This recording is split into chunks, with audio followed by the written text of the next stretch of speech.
Oke. Yang pertama adalah northwest corner, artinya adalah utara barat atau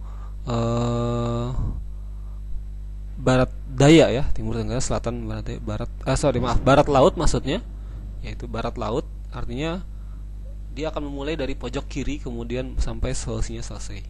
Oke, kita akan coba. Pemecahan awal yang layak namun belum optimal sehingga harus dilanjutkan ke tahap selanjutnya dengan menggunakan metode lanjut. Inilah northwest corner. Tahapnya adalah pengisian sel kotak dimulai dari ujung kiri atas, kemudian alokasi jumlah maksimum terbesar sesuai syarat sehingga layak untuk memenuhi permintaan ataupun bisa dipenuhi oleh supply. Lalu bergerak ke kotak sebelah kanan bila masih terdapat supply yang cukup. Kalau tidak, bergerak ke kotak di bawahnya sesuai demand-nya yang belum terpenuhi. Bergerak terus hingga supply habis dan demand terpenuhi. Oke, contohnya bagaimana? Tadi kasusnya sama ya, dari pabrik ada 3 pabrik, konsumennya ada 4. Pabrik 1 bisa supply 3, pabrik 2 bisa supply 7, pabrik 3 bisa supply 5. Konsumen 1 butuh 4, konsumen 2 butuh 3, konsumen 3 butuh 4, konsumen 4 butuh 4. Oke, biayanya masing-masing ada ya. Bila pabrik 1 ke konsumen 1 butuhnya biayanya adalah 2 satuan biaya. Bila pabrik 3 ke konsumen 3 biayanya adalah 6. Itu jadi 1 2 3 1 2 3 4. Oke. Karena metode northwest maka kita isi kotak yang paling pojok kiri atas dahulu. Oke. Tersedia 3, isi kebutuhannya 4 di kotak ini kan ya. Dari pabrik 1 ke konsumen 1, berarti kita isi berapa di sini? Tentu paling besar adalah kita bisa transfernya adalah 3. Nggak bisa kita kirim 4 ke sini ya. Masukin 4. Kenapa? Karena di sini cuma ada 3. Berarti 3 awalnya 3, akhirnya sisanya menjadi 0.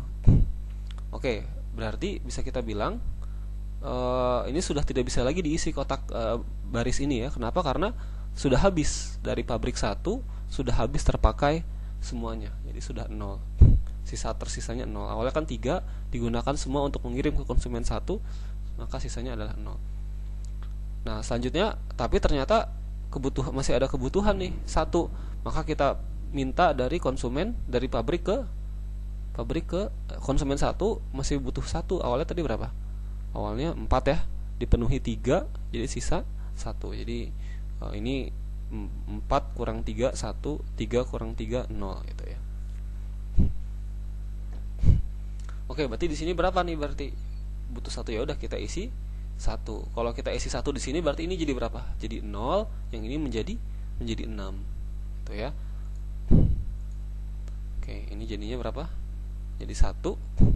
Karena sudah terpenuhi semua konsumen 1, maka ini kita warnai oranye yang artinya ya sudah selesai di sini. Oke, tinggal sisa 6 nih.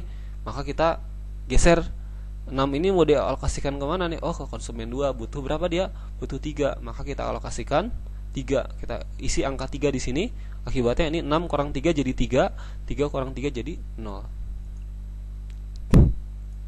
Nah, ini jadi 3 ya. Karena dari kolom ini sudah terpenuhi semua dari konsumen 2, maka ini semuanya menjadi 0 ya.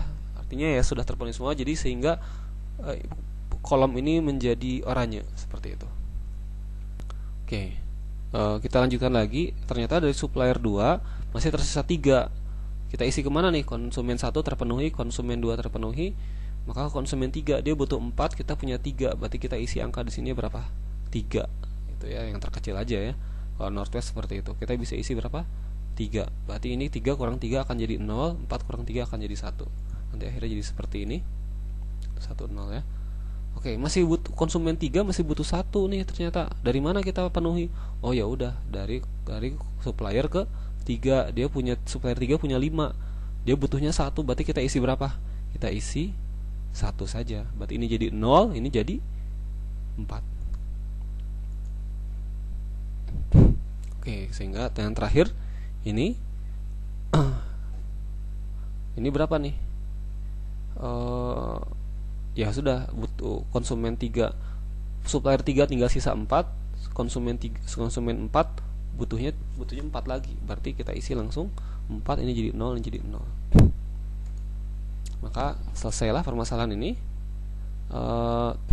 Oke. Artinya apa nih?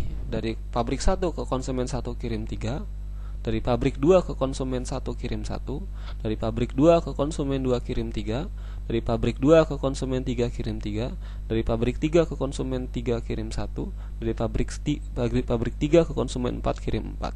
Total sudah sama. Oke, sebelumnya harus kita pahami dulu bahwa persoalan ini adalah persoalan yang permintaan dan suplainya sama, sehingga kita tidak perlu menggunakan dummy ya. Ini adalah permasalahan standar. Tadi kita jadi sebelum menyelesaikan permasalahan harus mengecek dulu ini persoalan standar atau tidak. Oke, ini jadi solusinya ini ya. Oke, Z-nya berapa? 93. Dapat dari mana? Oke, 93 dari mana? 3 kali 2 itu kan biaya ini 2 ya per unit ya. 3 kali 2 ditambah 1 kali 10 ditambah 3 kali 8 ditambah 3 kali 5 ditambah 1 kali 6 ditambah 4 kali 8. Hasilnya adalah 93. Oke, itu adalah metode Northwest Corner Rule. Z-nya berarti biaya total yang harus ditanggung adalah 93. Oke, 93. Ini adalah biayanya. Ini belum cukup memuaskan, nanti maka kita akan coba tingkatkan lagi.